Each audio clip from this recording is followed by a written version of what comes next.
Kelly Loeffler, saying she's not going to do the protest. When I arrived in Washington this morning, I fully intended to object to the certification of the electoral votes. However, the events that have transpired today have forced me to reconsider, and I cannot now in good conscience object to the certification of these electors.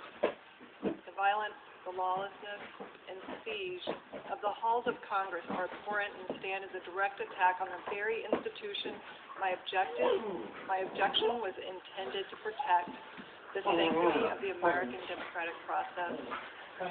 And I thank law enforcement for keeping us safe.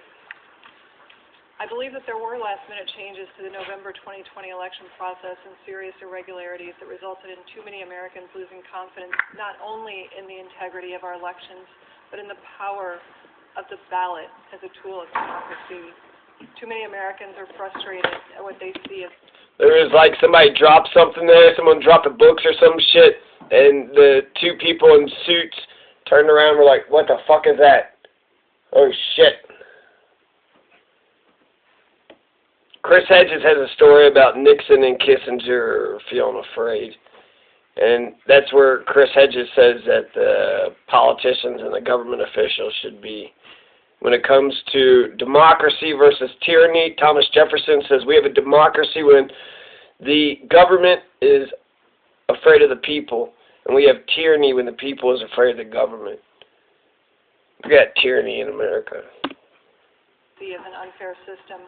Nevertheless, there is no excuse for the events that took place in these chambers today, and I pray that America never suffers such a dark day again. Though the fate of this vote is clear, the American people's faith in the core institution of this democracy remains uncertain.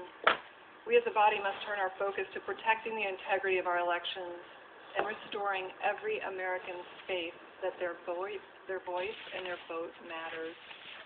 America is a divided country with serious differences, but it is still the greatest country on earth. There can be no disagreement that upholding democracy is the only path to preserving our republic. I yield the floor. Those are colleagues clapping for her.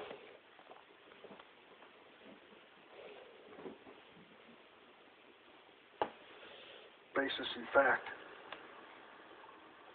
Dick Durbin. The president begs, he coaxes, he even threatens that Secretary of State to find the votes he needs. Brian Taylor Cohen. Any other venue, that would be a simple, obvious crime. The lengths he will go to are obvious. The Texas senator says to us, well, many people still agree with him, you know, when it gets down to the bottom line. Many people have fallen for this presidential position that it must have been a rigged election if we lost.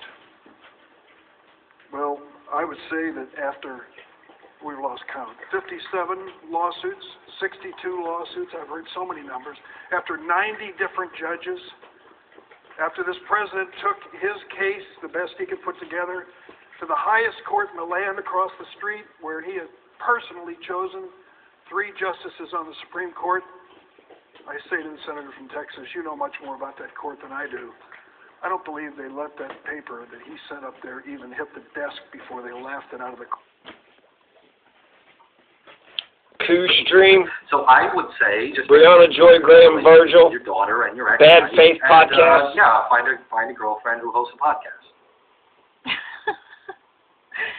Someone says that they should forgive but not forget. Well, that's not healthy. That's not good.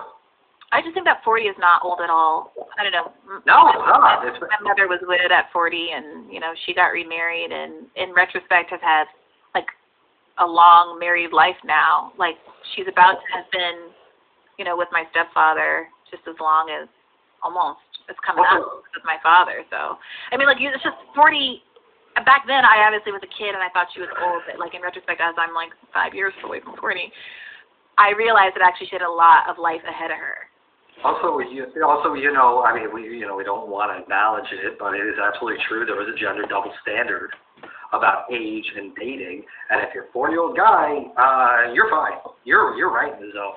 Don't even worry about it. If you're a 40-year-old woman, it's a little different story. The problem with Trevor Noah, Patrick, is that he's dating Minka Kelly. that he dates a very specific type. She's not black, and she looks like Minka Kelly.